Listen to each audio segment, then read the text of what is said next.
are going to discuss about the bacteria. So already we know the microorganisms. These are divided into types: bacteria, virus, and fungi. కదా దీంట్లో first మనం ఇక్కడ చెప్పుకునేది ఏంటి అంటే bacteria గురించి చెప్పుకుంటున్నాం. సో బ్యాక్టీరియా అంటే మనకు తెలుసు, it is one of the microscopic organism which can not be seen by the our naked eye. మనం కంటితో చూడకుండా మనం మైక్రోస్కోప్ తో మాత్రమే చూడగలిగే ఒక మైక్రో ఆర్గానిజం లో ఇది కూడా ఒకటి. అండ్ మనకు తెలుసు some of the bacteria are helpful and some of the bacteria can cause the pathogen. So pathogen అంటే ఏంటి? Which can cause the diseases. మనకి జబ్బును కలిగించేటటువంటి బ్యాక్టీరియాని మనం ఏమంటాము? ప్యాథోజన్ అని అంటాం. అయితే ఇక్కడ చూడండి, మనకి హెల్ప్ఫుల్ గా కూడా కొన్ని బ్యాక్టీరియాస్ ఉంటాయి. సో ఆల్రెడీ మనము normal flora of the micro organisms చెప్పుకున్నాం. దాంట్లో ఏం చెప్పుకున్నాము? కొన్ని మైక్రో ఆర్గానిజమ్స్ నార్మల్ గానే మన బాడీలో inside of the body are superior of the surface లో ఉంటాయి. That may be helpful for the body. For example కొన్ని ప్రోటీన్ సింథసిస్ కి మనకి ఈ బ్యాక్టీరియా ఉపయోగపడుతుంది మన ఇంటెస్టైన్స్ లో. అంటే helpful bacteria. It cannot cause the disease. So అలాంటి ఫర్ ఎగ్జాంపుల్ ఏంటంటే ఈస్టరిషియా కొలై. ఓకే, ఇలాంటి బ్యాక్టీరియాస్ ఏవైతే ఉన్నాయో అవి హెల్ప్ఫుల్. ఫర్ ఎగ్జాంపుల్ మనకి పెరుగు తోడేస్తున్నాం పాలని. Some of the bacteria is helping for that. So chemical గా కూడా కొన్ని బ్యాక్టీరియా హెల్ప్ఫుల్ గా ఉంటాయి, కొన్ని ఏమో ప్యాథోజన్స్ లాగా ఉంటాయి. So if you see the structure of the bacteria structure కనుక మనం చూసుకున్నట్లయితే mainly it has the 4 parts: flagella, pili and glycocalyx capsule and cell wall. So ఇక్కడ if you see the structure here, ఇదంతా ఒక bacteria. So inner portion కనుక మనం చూసుకున్నట్లయితే ఈ పైన ఉన్న దాన్ని, ఈ కొంచెం మందంగా ఏదైతే ఉందో దీన్ని మనం ఏమంటున్నాము అంటే గ్లైకోకాలిక్స్ లేయర్. సో ఎక్కువగా గ్లైకాన్స్ ని కలిగి ఉంటుంది, షుగర్ వాటికి సంబంధించినవి. ఓకే, వాటిని కలిగి థిక్ గా ఉంటుంది, వెరీ టఫ్ గా ఉంటుంది. దీన్ని మనం ఏమంటున్నాము? గ్లైకోకాలిక్స్ క్యాప్సూల్ అని అంటున్నాం. And flagella and pili, these are the hair like structures. Okay, దాని పైన ఉంటే హెయిర్ లైక్ స్ట్రక్చర్స్ ని మనం ఏమంటున్నాము? అయితే flagella and pili. Pilis are the very small, shorter and thin protrusions out of the bacteria. Bacteria పైన చిన్నగా, చాలా చిన్నదిగా, సన్నటిగా ఉండే వాటిని మనం పిలి అని అంటాము. అండ్ మోరోవర్ కొంచెం స్ట్రాంగ్ గా, పొడవుగా అండ్ సైటోప్లాస్మిక్ లేయర్ నుంచి, okay, it will be penetrates produced from the cytoplasmic layer. లోపటి నుంచి బయటికి స్ట్రాంగ్ గా వచ్చి కొంచెం పొడవుగా ఉండే వాటిని మనము ఫ్లాగెల్లా అంటున్నాము. అండ్ ఈ బ్యాక్టీరియాలో వచ్చేసరికి న్యూక్లియస్ ఉండదు. న్యూక్లిక్ లో మనకి మెయిన్ గా డిఎన్ఏ ఉంటుంది. ఓకే, ఈ క్లస్టర్స్ ఫార్మేషన్స్ లాగా ఉన్న దాంట్లో న్యూక్లియైడ్ డిఎన్ఏ ఉంటుంది. అండ్ చిన్న చిన్న డాట్స్ ఏవైతే ఉన్నాయో వీటి రైబోజోమ్స్ అని.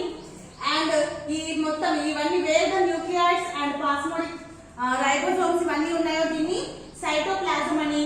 అండ్ సైటోప్లాజం ని కవర్ చేస్తూ ఉన్న లేయర్ ని ప్లాస్మిక్ లేయర్ అని. ఓకే, దాని ప్లాస్మిక్ లేయర్ కి పైన, ఓకే, ప్లాస్మా మెంబ్రేన్ పైన ఉండే లేయర్ ని ఏమంటారు? సెల్ వాల్ అని. ఈ మొత్తాన్ని కవర్ చేసే ఉండేదాన్ని గ్లైకోకాలిక్స్ క్యాప్సూల్ అని. మధ్యలో మనం ఇంకొక స్ట్రక్చర్ కూడా చూస్తున్నాం ఇక్కడ, అది ప్లాస్మిడ్స్ అని అంటారు. ఓకే, ఇప్పుడు coming to the flagella. Flagella గురించి చూద్దాం. సో ఫ్లాగెల్లా అంటే ఏది? కొంచెం పొడవుగా, స్ట్రాంగ్ గా అండ్ సైటోప్లాస్మిక్ నుంచి ప్రొడ్యూస్ అయ్యే స్ట్రక్చర్స్ ని మనం ఏమంటున్నాము? ఫ్లాగెల్లా. సో చూడండి, flagellas arise from the cytoplasmic membrane. Okay, cytoplasmic membranes నుంచి బయటికి ప్రొడ్యూస్ అవుతుంది. ఓన్లీ పైన లేయర్ కి మాత్రమే లేదు, లోపటి నుంచి అది ఉంది. అండ్ ఇది ఎంత డయామీటర్ ఉంటుంది అంటే 2 నానోమీటర్స్. ఓకే, 2 నానోమీటర్స్ డయామీటర్ ఉంటుంది. 15 to 20 mm ఆఫ్ లెంత్. దాని లెంత్ వచ్చేసరికి 15 to 20 mm ఆఫ్ లెంత్ ఉంటుంది. అండ్ దీన్ని కూడా మళ్ళీ 3 parts గా మనం చూస్తే, from where it is starting that will be called as a filament. Okay, from where it is started the protrusion. Okay, దాన్ని ఫిలమెంట్ అని. అండ్ ఎక్కడైతే ఇది దానికి అటాచ్ అయి ఉందో ఈ ప్లేస్ ని హుక్ అని, ఈ మొత్తం దాన్ని బాసల్ బాడీ అని అంటారు. ఓకే, చూడండి, filament, hook and basal body. So where it is attaches and from where it is starting the protrusion, that is called filament. And from where it is protruded outward to the cell wall. Okay, cell wall నుంచి బయటకి ఎక్కడికైతే అట్లా వచ్చిందో hook లాగా పట్టుకొని ఉంది కదా లోపటి నుంచి, సో ఆ ప్లేస్ ని మనం హుక్ అని. అండ్ బయటికి ఏదైతే మనకు కనబడుతుందో hair like structure, that will be called as a basal body. And what are the functions of the flagella? Flagella వల్ల ఉపయోగం ఏంటి బ్యాక్టీరియా కంటే? The main thing is the locomotority. Okay, locomotory function అంటే ఏంటి అంటే మూమెంట్, మొటిలిటీ, కదలికకి ఉపయోగపడుతుంది. ఈ flagella యొక్క మెయిన్ ఫంక్షన్ ఏంటి అంటే కదలిక, మూమెంట్. సో ఈ మూమెంట్ లో కూడా మనకి టైప్స్ ఇచ్చారు చూడండి.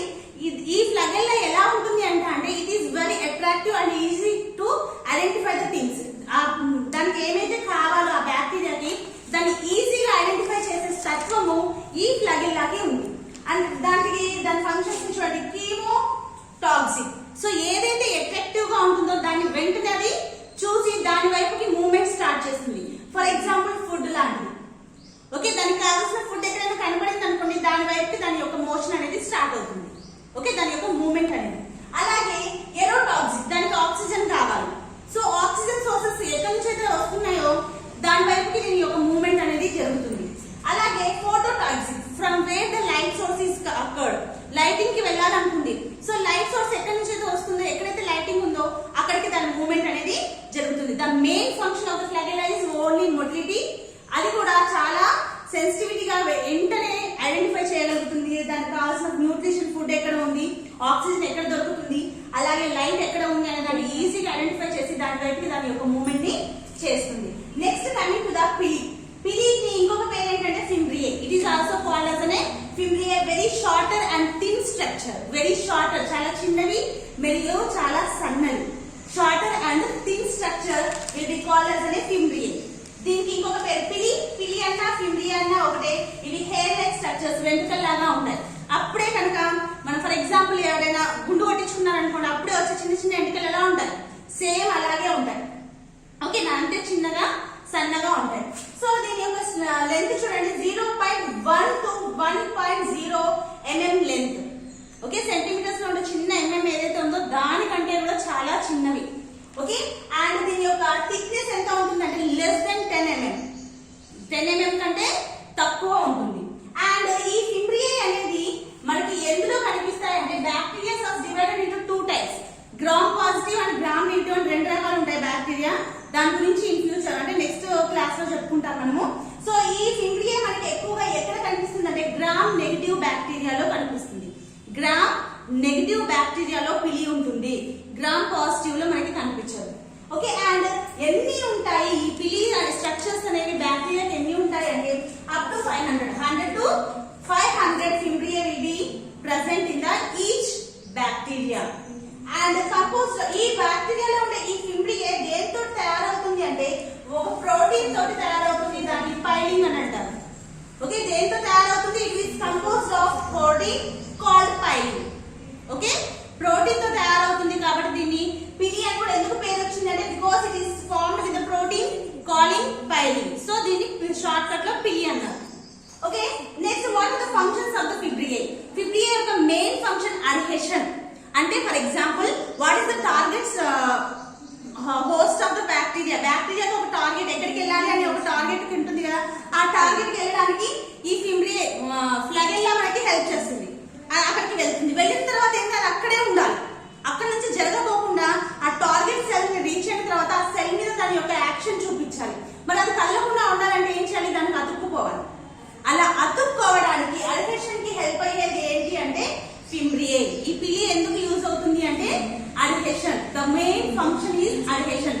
Wear it is reaches to the target cell, it will be adheses to the cell and it will start the action. Okay, ఎప్పుడైతే ఇది దాని టార్గెట్ సెల్ కి రీచ్ అవుతుందో అప్పుడు అక్కడ దాని యాక్షన్ చేయడానికి, అది కదలకుండా ఉండడానికి అడ్హెషన్ కి మనకి ఈ ఫింబ్రియే అనేది హెల్ప్ అవుతుంది. అట్ ద సేమ్ టైం ఇంకా దీని యొక్క ఫంక్షన్స్ ఏంటి అంటే transfers as a genetic material. Especially in the male bacterias లలో ఇది ఒక సెక్స్ ఫంక్షన్ ని కూడా చేస్తుంది. ఓకే, సెక్స్ ఫంక్షన్ ని కూడా చేస్తుంది. ఎలా అంటే ట్రాన్స్ఫర్ ద జెనెటిక్ మెటీరియల్. ఒక బ్యాక్టీరియా నుంచి ఇంకొక ఫిమేల్ బ్యాక్టీరియా ఏదైతే ఉంటుందో దాంట్లోకి జెనెటిక్ మెటీరియల్ వెళ్ళాలి. ఆ జెనెటిక్ మెటీరియల్ పాస్ అవడానికి కూడా హెల్ప్ అయ్యేది ఏంటి అంటే ఫింబ్రియే. ఎస్పెషల్లీ ఈ సెక్స్ ఫంక్షన్ దేంట్లో మేల్ బ్యాక్టీరియాలో చేస్తుంది, ఫిమేల్ బ్యాక్టీరియాలో కాదు. కానీ మెయిన్ గా అందరికీ చేసే ఫంక్షన్ ఏంటంటే అడ్హెషన్ పాస్ చేస్తుంది. So the third one is the glycocalyx layer or capsule. Glycocalyx capsule మనం ఆల్రెడీ చెప్పుకున్నాం, the thick layer which is surrounded over the bacteria. Bacteria మొత్తం పై నుంచి మొత్తం కవర్ చేసిన లేయర్ ఏంటి అంటే glycocalyx layer or capsule. It is called as a capsule. ఇది ఎలా ఉంటుంది అంటే స్లైమీ అండ్ గమ్మీ మెటీరియల్ లాగా ఉంటుంది. దాన్నే ఆ గమ్మీ మెటీరియల్ ఏదైతే ఉందో దాన్ని మనం ఏమంటారంటే గ్లైకోకాలిక్స్. అందుకే దీన్ని గ్లైకోకాలిక్స్ లేయర్ అని కూడా అన్నారు. ఎలాంటి మెటీరియల్ తో ఉంటుంది ఇది? స్లైమ్ అంటే చాలా జిగురులా మెరుపులాగా ఉంటుంది. అండ్ లేదు అంటే మనకి గమ్ చూస్తాం కదా, గమ్ లైక్ స్ట్రక్చర్ లాగా ఉంటుంది. అంటే మెత్తగా ఉంటుంది కానీ it will have the rigidity.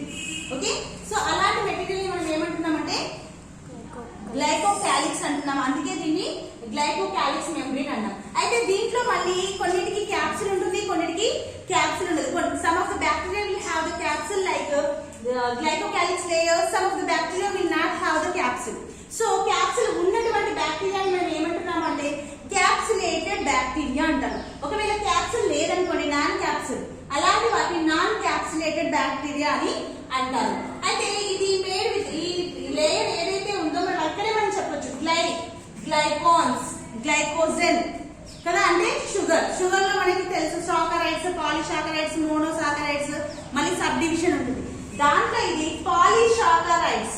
Carbohydrates లో వచ్చేసరికి పాలి అంటే చాలా, the bonding will be made by the many. అలాంటి పాలిసాకరైడ్స్ తో కానీ లేదంటే పాలిపెప్టైడ్స్ తోటి కానీ ఫామ్ అయి ఉంటుంది.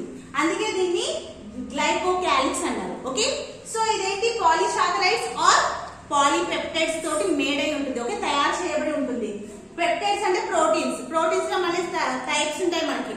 దాంట్లో పాలిపెప్టైడ్స్ టైప్ నుంచి కానీ లేదా పాలిసాకరైడ్స్. సాకరైడ్స్ అంటే ఏంటి, ఇక్కడ కార్బోహైడ్రేట్స్ లో మీకు గ్లూకోజ్ బయోకెమిస్ట్రీలో వచ్చి ఉంటుంది.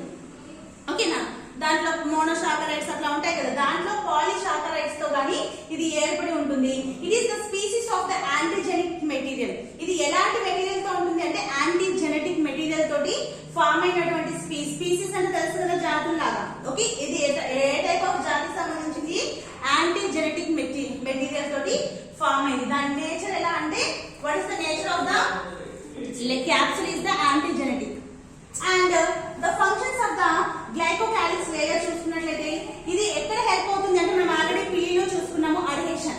The same time capsule will be also helpful for the attachment to the host. Target cell ఏదైతే ఉందో దాని మీద అటాచ్మెంట్ అవడానికి, especially for the pathogenic bacteria. pathogenic అంటే ఏంటి, which can cause the diseases. Disease ని కలగ చేయే తత్వం కలిగిన వాటిని మనం pathogenic అంటాం. ఒకవేళ డిసీజ్ ని కలగ చేయకపోతే కమన్సల్స్ అంటారు. కానీ ఇక్కడ పాథోజెనిక్ అంటే ఏంటి, the bacteria which is capable to cause the disease. Infection ని కలగ చేయడానికి కేపబుల్ ఉన్నటువంటి బ్యాక్టీరియా పాథోజెనిక్. అలాంటి పాథోజెనిక్ లో ఈ గ్లైకోకాలిక్స్ లేయర్ అనేది అటాచ్మెంట్ కి హెల్ప్ అవుతుంది at the host cell and it will B give the protection to the whole structure of the bacteria. ఎందుకంటే క్యాప్సూల్ పైన షెల్ లాగా పనిచేస్తుంది కదా, కాబట్టి దాని లోపల ఉండే అన్ని ఆర్గనిల్స్ కి ఇది ప్రొటెక్షన్ ఇస్తుంది. అలాగే in the case of emergency, if the bacteria didn't get any type of food material from the sins of few hours, కొన్ని అవర్స్ నుంచి కానీ కొన్ని డేస్ నుంచి కానీ బ్యాక్టీరియాకి దానికి ఫుడ్ దొరకలేదు అనుకోండి, మనం ఇక్కడ చెప్పాలి దేంతో తయారవుతుంది, either proteins or glucose, polysaccharides or proteins. అలాంటి ఎమర్జెన్సీ కండిషన్స్ లో it will provide the nutrient source. అయితే వీటిని సాచురేషన్ చేసి వాటిని సింపుల్ గ్లూకోజ్ కింద కన్వర్ట్ చేసి మళ్ళీ బ్యాక్టీరియాకి ఫుడ్ రూపంలో కూడా అందించగలుగుతుంది in case of emergency. Okay, next ఇది ఎంత అంతే. Okay, next coming to the cell wall. Cell wall ఎక్కడ, inner layer of the capsule. Capsule కి లోపల ఈ ప్లాస్మిడ్ మెంబ్రేన్ కి అవుటర్ గా ఉన్న ఈ మిడిల్ లేయర్ ని మనము సెల్ వాల్ అంటాం. ఇది ఎలా ఉంటుందంటే very tough and rigid structure. Okay, ఇది చాలా గట్టిగా, చూడడానికి చాలా సన్నగా ఉన్నప్పటికీ కూడా మనం పెరియాస్ట్రియం లో చెప్పుకున్నాం, అది చాలా సన్నగా ఉన్నా కానీ చాలా బలంగా ఉంటుంది. ఇక్కడ కూడా ఏంటి, చాలా టఫ్ అండ్ రిజిడ్ స్ట్రక్చర్ కలిగి ఉంటుంది, షెల్ లాగా ఉంటుంది. దీని యొక్క థిక్నెస్ ఎంత అంటే 10 to 20 mm of thickness and it will support for the flagella. ఇక్కడ మనం ఆల్రెడీ చెప్తున్నాం ప్లాస్మిక్ మెంబ్రేన్ నుంచి మనకి ఈ ఫ్లాగెల్లా స్ట్రక్చర్ అనేది స్టార్ట్ అవుతుంది అని. సో ఇక్కడ ఇది చాలా గట్టిగా ఉంటుంది కాబట్టి దీని బేస్మెంట్ ఎక్కువ స్ట్రాంగ్ గా ఉండడానికి కారణం ఏంటి అంటే ఈ cell wall. Okay, next coming to the ఈ యొక్క సెల్ వాల్ యొక్క వెయిట్ ఎంత ఉంటుంది అంటే 20 to 25% of the bacterial weight. Bacteria weight కనుక చూసుకున్నట్లయితే దాని వెయిట్ లో 25% will be made by the cell wall. Okay, for example if the bacteria is having the, for example మనం ఒక 10 grams ఉందనుకోండి, దాంట్లో 25% అంటే 2.5 grams కూడా ఏముంటుంది, సెల్ వాలే ఉంటుంది దాంట్లో weight. Next permeable to the source of the molecules less than 10,000 molecular weight. ఈ లేయర్ ఎలా ఉంటుందంటే 10,000 molecular weight కంటే తక్కువ ఉన్న వాటిని మాత్రమే సెల్ లోపలికి అలో చేస్తుంది. It is the semi permeable layer which can be enter, ఏవి ఎంటర్ అవ్వచ్చు లోపలికి, 10,000 molecular weight కంటే తక్కువ ఉన్నాయి మాత్రమే లోపలికి ఎంటర్ అవుతుంది. మళ్ళీ positive. Okay, next coming to the periplasmic space. Periplasmic space ఇది ఎక్కడ ఉంటుంది అంటే చూడండి, ఇన్ బిట్వీన్ ద, ఇక్కడ ఇది లోపలదేమో సెల్ వాల్, ఇదేమో ప్లాస్మిక్ మెంబ్రేన్. ఈ రెండింటి మధ్యలో ఉండే ఈ గ్యాప్ ఏదైతే ఉందో దీన్ని మనం ఏమంటున్నామంటే పెరిప్లాస్మిక్ స్పేస్ అంటున్నాం.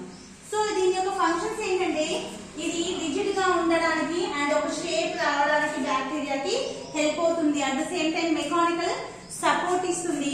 అలాగే ఇంకా it will be maintain the role in the virulence and immunity. అంటే దీనికి కావాల్సిన ఇమ్యూనిటీని మెయింటైన్ చేయాలి, అంటే దీనికి ఎఫెక్ట్ కాకుండా చేస్తుంది. అండ్ దీని యొక్క వైలెన్స్ అనేది సెల్ మీద ప్రభావం చూపించడానికి కూడా ఈ స్పేస్ అనేది హెల్ప్ అవుతుంది. Next coming to the cytoplasm. Okay, cytoplasm అంటే the space inside of the plasmic membrane మొత్తాన్ని కూడా మనకు సైటోప్లాజం అంటారు. ఈ సైటోప్లాజం లో దీంట్లో ఏమేమి ఉంటాయి అంటే చూడండి, రైబోజోమ్స్ అండ్ మీసోజోమ్స్ ఇందులోనే ఉంటాయి. నెక్స్ట్ చిన్న చిన్న గ్రాన్యూల్స్ ఉంటాయి, వాటిని మనం ఏమన్నాము, గ్రాన్యూల్స్ అన్నాము. అలాగే న్యూక్లియోటైడ్స్, ఇదంతా కూడా న్యూక్లియోటైడ్స్, దాంట్లో DNA. Okay, coming to the plasma membrane. Okay, ఈ ప్లాస్మా సైటోప్లాజం మొత్తాన్ని కవర్ చేసుకునే ఈ లేయర్ ని మనం ఏమంటున్నాము, సైటోప్లాజం. ప్లాస్మా మెంబ్రేన్ ఎక్కడ ఓకే, ఇక్కడ ప్లాస్మా మెంబ్రేన్. ఓకే, ఈ ప్లాస్మా మెంబ్రేన్ వచ్చేసరికి ఏం చేస్తుంది అంటే చూడండి, it will B surrounds the cytoplasmic components. దీంట్లో ఉండే ఈ కాంపోనెంట్స్ అన్నిటిని కూడా సరౌండ్ చేసి ఉంటుంది. Okay, next consist of the protein and lipids. Proteins మరియు లిపిడ్స్ ని కలిగి ఉంటుంది. ఈ ప్లాస్మిక్ మెంబ్రేన్ దేనితో తయారవుతుంది అంటే ప్రోటీన్స్ అండ్ లిపిడ్స్ తోటి. లిపిడ్స్ అంటే ఫ్యాట్. ఓకే, లిపిడ్స్ తోటి తయారవుతుంది. దీని యొక్క ఫంక్షన్ ఏంటంటే సెలెక్టివ్ పర్మియబిలిటీ. దీనికి ఏదైతే అవసరమో అది మాత్రమే లోపలికి వెళ్లే విధంగా పర్మిషన్ ఇస్తుంది. సెలెక్టివ్ గా అంటే తక్కువ మాలిక్యులర్ వెయిట్ ఉన్నటువంటి సాల్యుయెంట్స్ ని మాత్రమే లోపలికి పెనట్రేట్ కావడానికి చాయిస్ అనేది ఇస్తుంది. అలాగే కన్సిస్ట్ ఆఫ్ ప్రోటీన్ అంటే ఓకే, ఎలక్ట్రాన్ ట్రాన్స్పోర్ట్. ఎలక్ట్రాన్స్ అంటే ఏంటి, మనకి ఇక్కడ ఎలక్ట్రిసిటీ కాదు, ఎలక్ట్రాన్స్ అంటే మన బాడీకి ఉపయోగపడేటటువంటి ఎలక్ట్రాన్స్ ఉంటాయి. ఓకేనా, అలాంటి ఎలక్ట్రాన్స్ ఏవైతే ఉన్నాయో వాటి యొక్క ట్రాన్స్పోర్ట్ కూడా ఈ మెంబ్రేన్ అనేది హెల్ప్ అవుతుంది. At the same time oxidation function, దానికి ఆక్సిజన్ కావాలి కదా, ఆక్సిడేషన్ కూడా ఆక్సిడేషన్ ఫంక్షన్ చేస్తుంది. అలాగే దానికి ఫంక్షనింగ్ చేసుకున్న తర్వాత వేస్ట్ అయినటువంటి ఎంజైమ్స్ ఏవైతే ఉంటాయో, హైడ్రోలైటిక్ ఎంజైమ్స్ ఏవైతే ఉంటాయో వాటిని ఎక్స్క్రీషన్ చేస్తుంది, బయటికి విసర్జిస్తుంది. Okay, these are the functions will be maintained by the plasma membrane. Fast